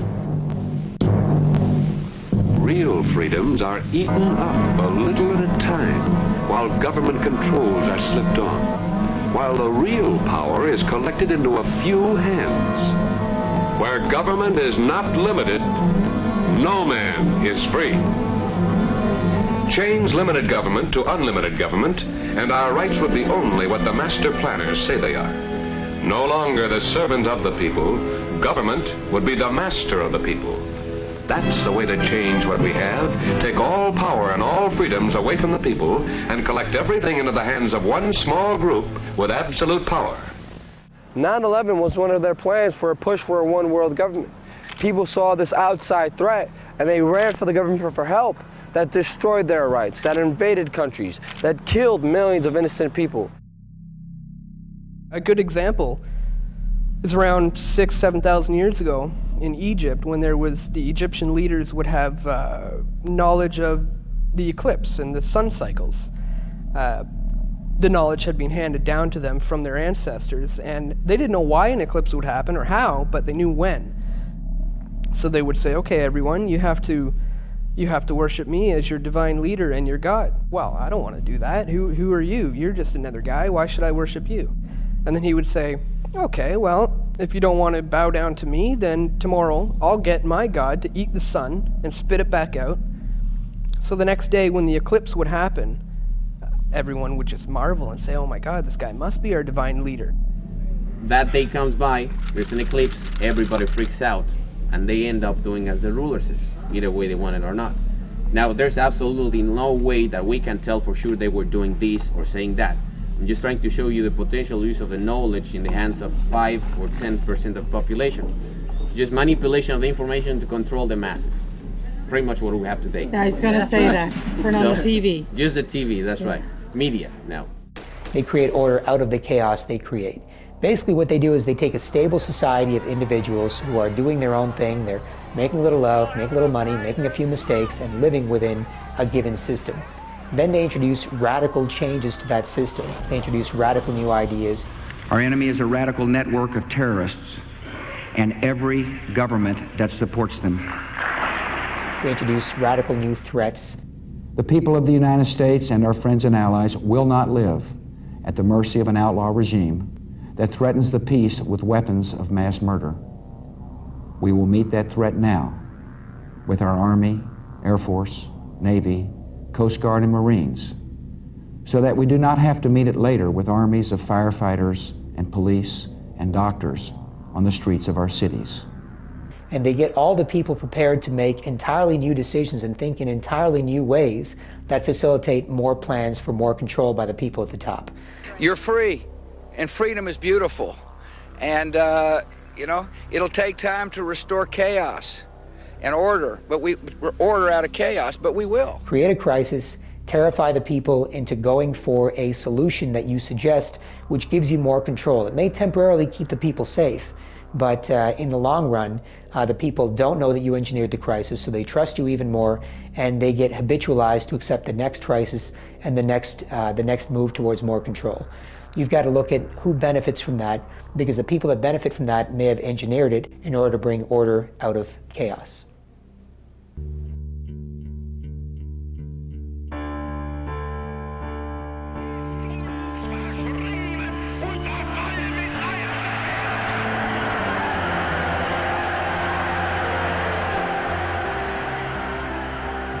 The hope that each of us has to build a new world order in which nations and peoples with different systems and different values can live together in peace. We have before us the opportunity to forge for ourselves and for future generations a new world order, a world where the rule of law, not the law of the jungle, governs the conduct of nations. Now we can see a new world coming into view. A world in which there is the very real prospect of a new world order. It is a big idea, a new world order, where diverse nations are drawn together in common cause to achieve the universal aspirations of mankind.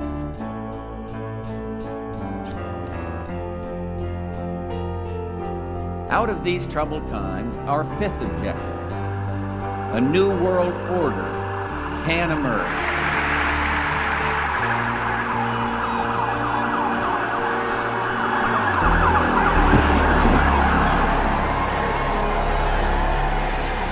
There is a chance for the President of the United States to use this disaster to carry out what his father, a phrase his father used, I think, only once, and hasn't been used since, and that is a new world order. There's a need for a new world order. In the next few years, a solution will emerge, that people will look into that cauldron and decide that they have to learn their limits. But I think that at the end of this administration, with all its turmoil, and at the beginning of the next, we might actually witness the creation of a new order. After 1989, President Bush said, and it's a phrase that I often use myself, that we needed a new world order. It is a new mindset that the world now needs. It is a real, global New Deal that we need, an ecological and an economic New Deal that we need. In the name of France, I call upon all states to join ranks in order to found the new world order of the 21st century. I think a new world order is emerging, and with it the foundations of a new and progressive era of international cooperation.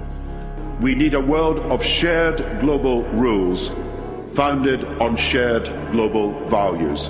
When we are successful, and we will be, we have a real chance at this new world order, an order in which a credible United Nations can use its peacekeeping role to fulfill the promise and vision of the UN's founders. The New World Order essentially is an agenda. It's a plan to unite the world into one, whether it be one world government, one world cash system, one world religion. It's all about uniting everything into one. They call it the New World Order, and that's what they're trying to create. Essentially, different power blocks from around the world decide to get together and agree to carve it up amongst themselves with a system where they all profit and the whole world is fooled into believing something else. This idea of a globalization or a global totalitarian political scheme where the masses are regulated and controlled by the few is nothing new in society. It goes back millennia. This has been a common theme of those who seek to profit us and to oppress us and to hold us in checks and balances. Pick up letters from Henry Kissinger, where he plans for a one world government, where he talks about an outside threat, whether fake or real, using it as a way to scare the people so they accept and love the New World Order.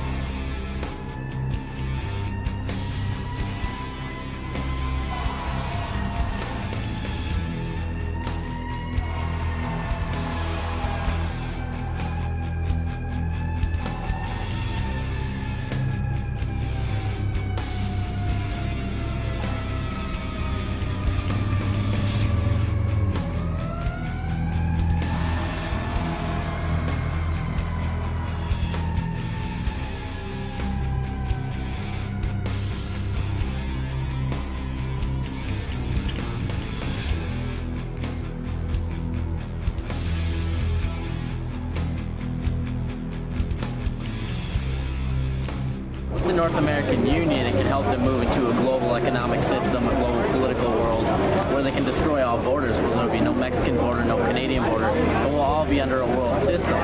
Then you're looking at world domination type stuff, and I think there's too much diversity in the world to do that. It comes down to the bottom line, which is money.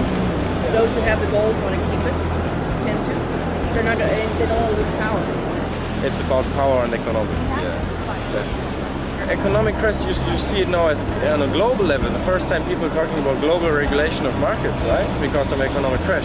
So somebody has to be shot before you notice that the weapon is dangerous. How about global government down the road? What about that idea? Oh man, I work for that. I work in that, and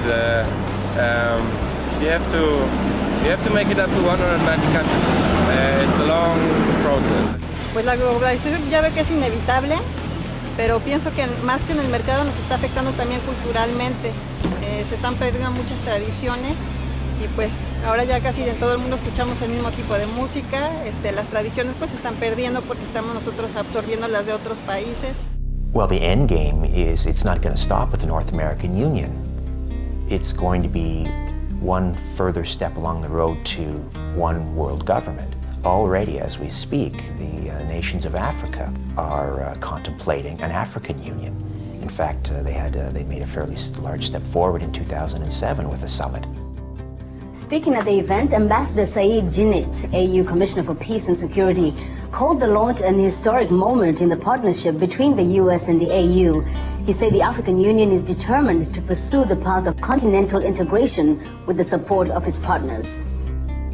Of course, we already have the European Union. A similar movement is afoot in Southeast Asia and also South America.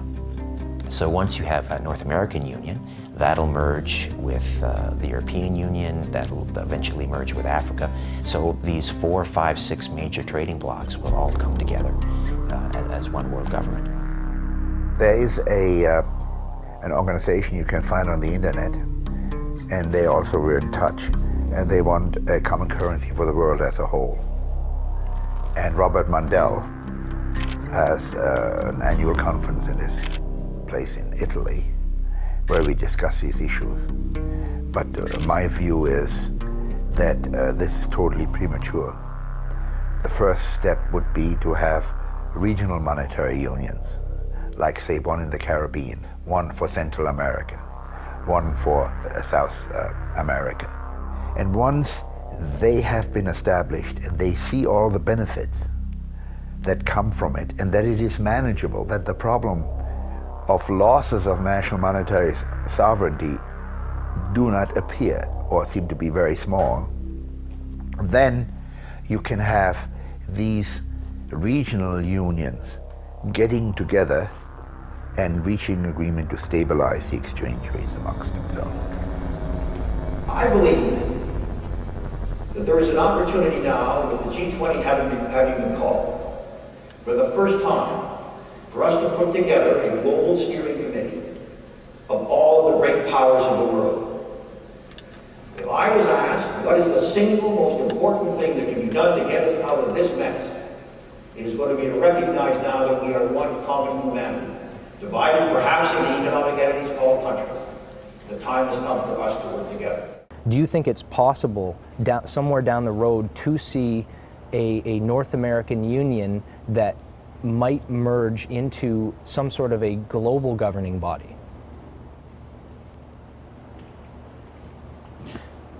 One world government? Yeah.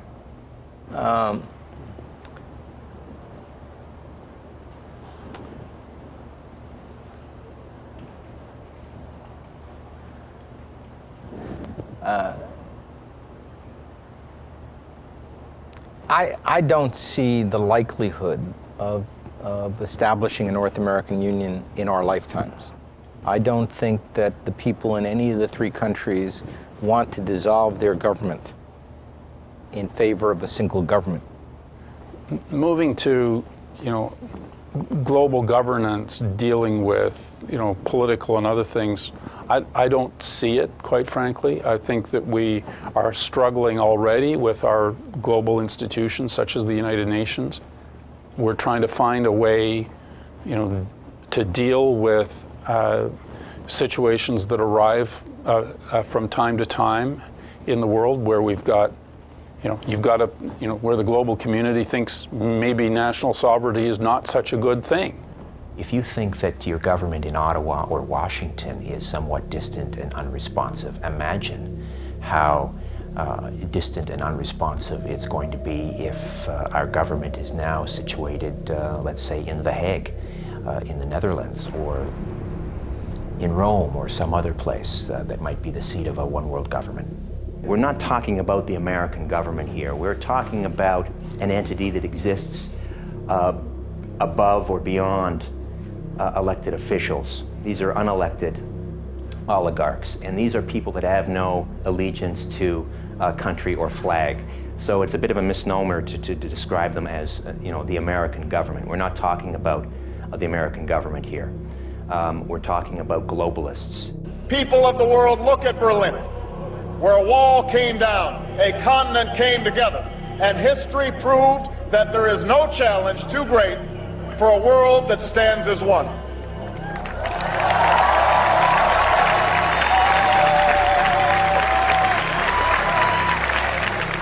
While the 20th century taught us that we share a common destiny, the 21st century has revealed a world more intertwined than at any time in human history. In this new world, such dangerous currents have swept along faster than our efforts to contain them. And that is why we cannot afford to be divided. The burdens of global citizenship continue to bind us together. Partnership and cooperation among nations is not a choice. It is the only way, the one way, to protect our common security and advance our common humanity.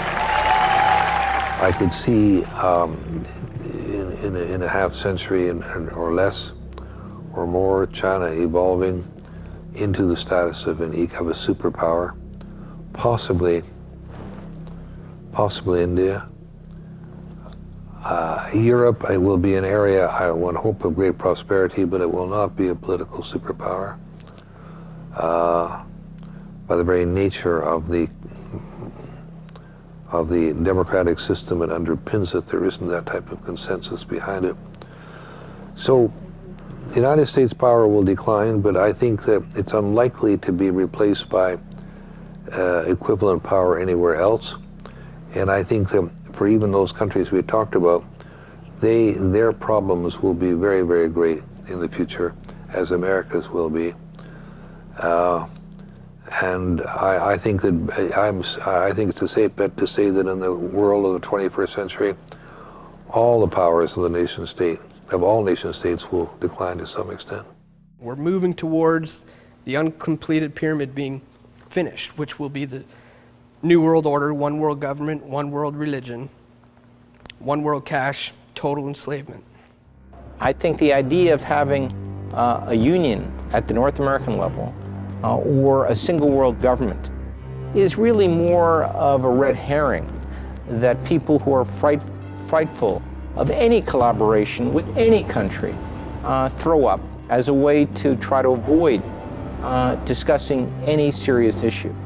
I think the greatest threat to our three countries are those people who try to intimidate others from having a genuine debate on what our long-term interests mean, and those who think that we will prosper by remaining stationary, by not changing.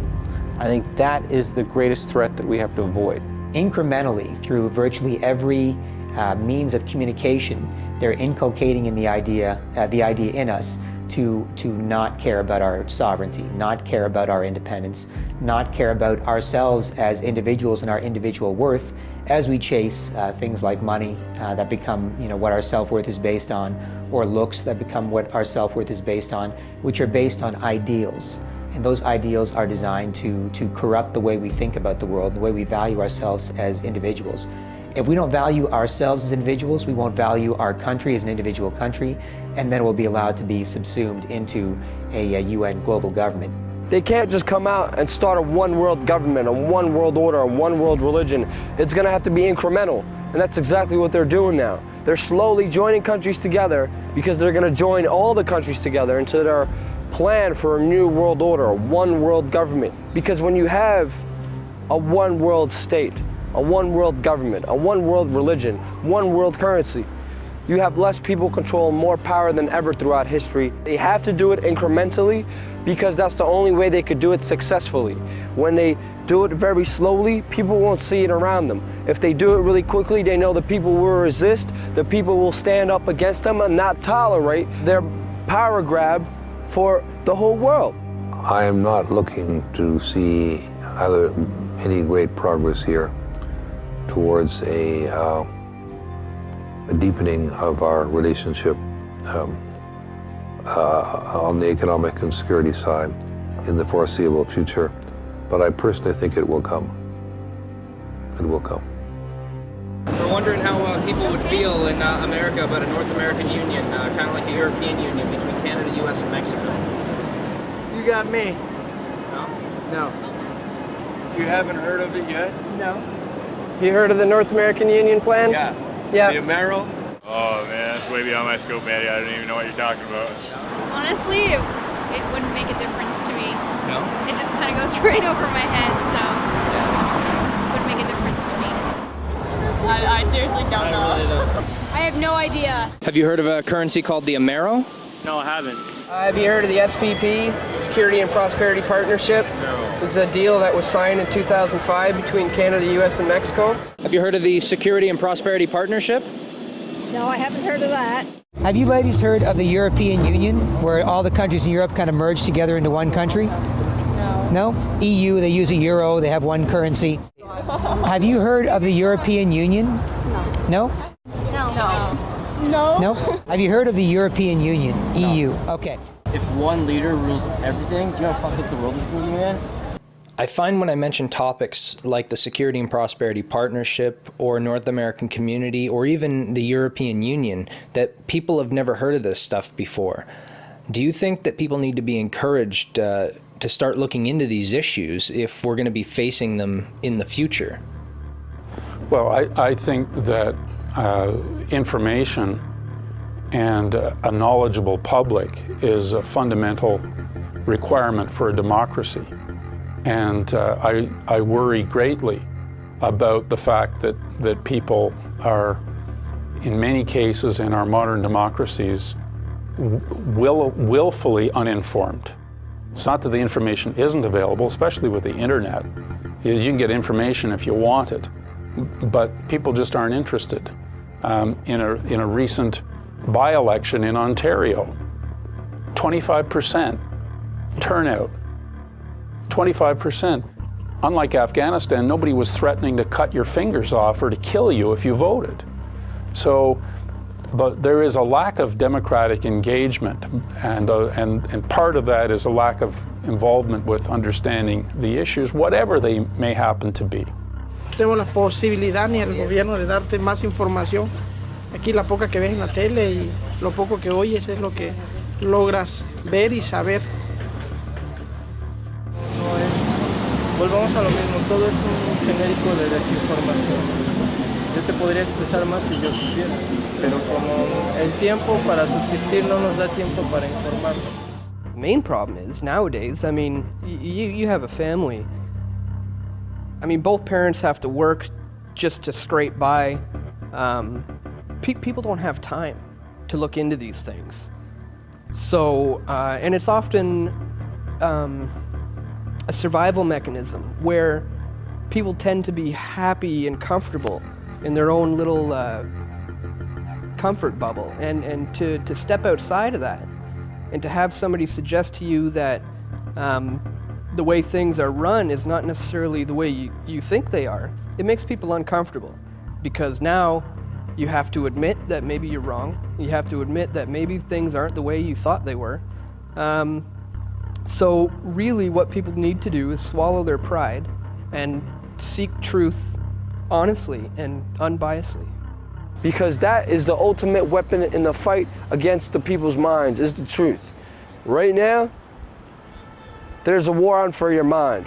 And right now, these people, they're not doing it by force, they're doing it through policy. People are slowly beginning to wake up to the fact that the Fourth Estate has simply not done their job with regards to North American Union or 9/11 or any of the other significant events that have occurred over the last 15, 20 years, probably even further back. People are waking up. They're not getting the truth from the Fourth Estate. The mainstream media will deliberately lie to you. They will distract you from the truth. The only threat is an informed, educated, participatory democracy. And we're not participant. And we're choosing to be misinformed by the propaganda given to us, and we're not educated on these issues. We have, by and large, a bi-party system in Canada. You have your liberals and you have your conservatives. In the United States, they have Republican and Democrat. But society, individuals as a whole, we get all excited at election time, and we elect an individual who's been appointed to that position to go fulfill that role, and the people who are appointing them are the very people who want to march us down to this whole globalization North American Union. We are losing our nation before our very eyes. We are at war. The other side is playing for keeps. And Canadian citizens are not standing up for this great country. And we need the citizens of our nation to stand up, stand strong, stand free, and vote themselves into power and take back what is rightfully theirs and their children to come. There are hundreds of elected officials to work on in this country at the federal, provincial, and municipal levels. You can go to them with a group of people and say, we want the fluoride out. Here's our evidence, what do you think? You can have a petition in your local neighborhood where you say, look, we've looked into this. The 10, 15, 20 of us in this neighborhood have looked into this, and we just need your help convincing our city councilor to look at this DVD.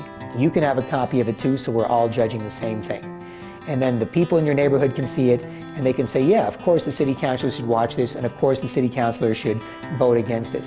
And you can have all sorts of incremental changes at the grassroots level. It's possible through the political process by electing parliamentarians who are critical of the agreements to bring about change.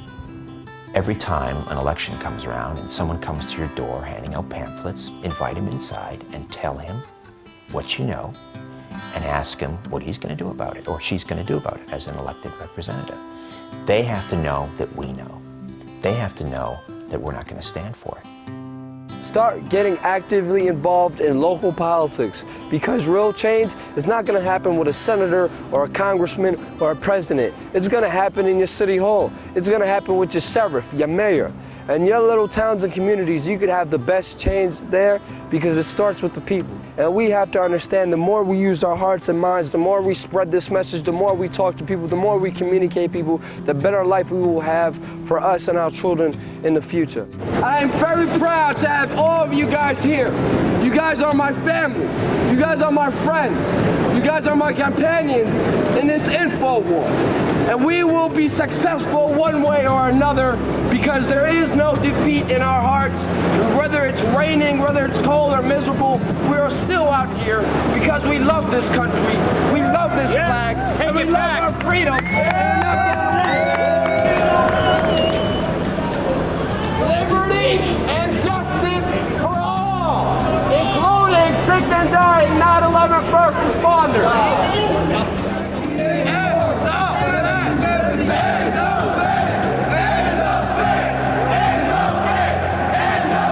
There are a number of movements around the world, social movements, citizen movements, that are lining up behind this vision, and I believe it's actually possible.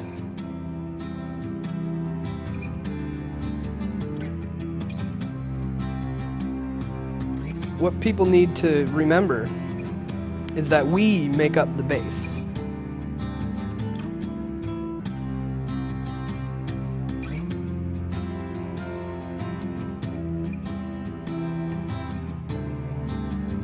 They have no power without us, you see. And all it takes is for enough people to step out of the system to cause a crash. You know, if the corner of the pyramid's missing, well, what happens? It all comes tumbling down.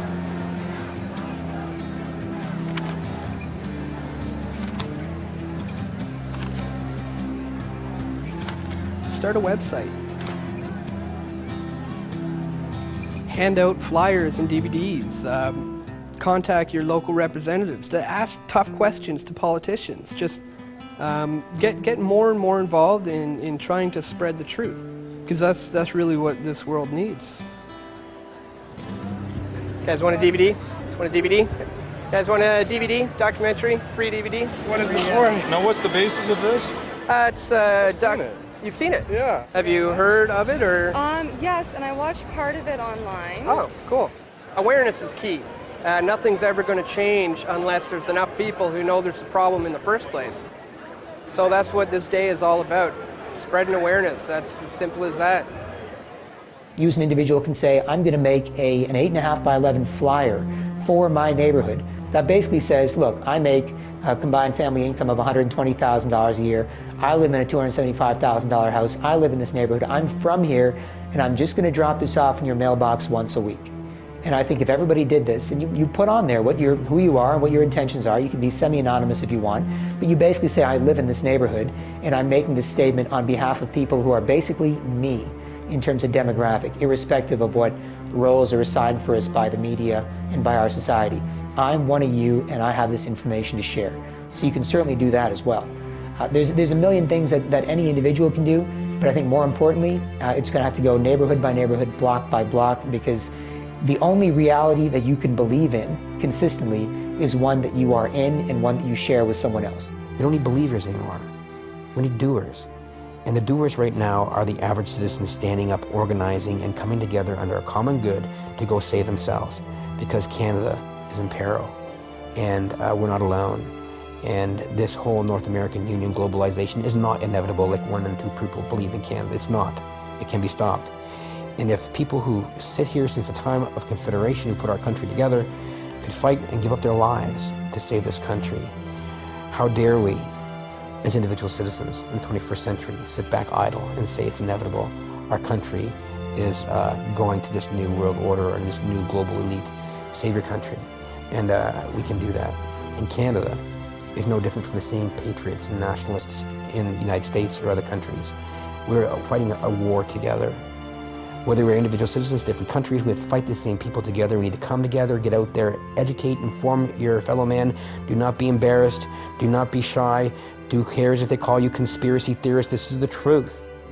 We're in a very tumultuous time, but I'm hopeful that on the other side, when the dust settles, a lot of these institutions that were once looked up to, they won't be around anymore, and we're going to have to build this thing from the ground up. And maybe I'm naive, but I think it's going to afford us a rare opportunity for more freedom of expression and more freedom of information. It may initially start out with small groups like this and in church basements, and but that's how the most important movements have always started. So I look forward with a great deal of trepidation, but also a great deal of enthusiasm and optimism.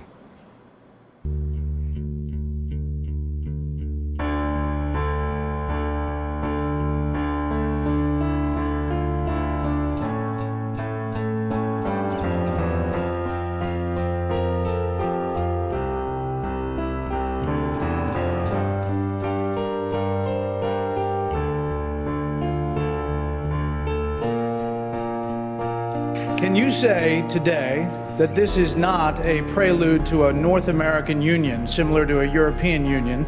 Are there plans to build some kind of superhighway connecting all three countries? A couple of my opposition leaders have speculated on massive water diversions and superhighways to the continent, maybe interplanetary, I'm not sure as well.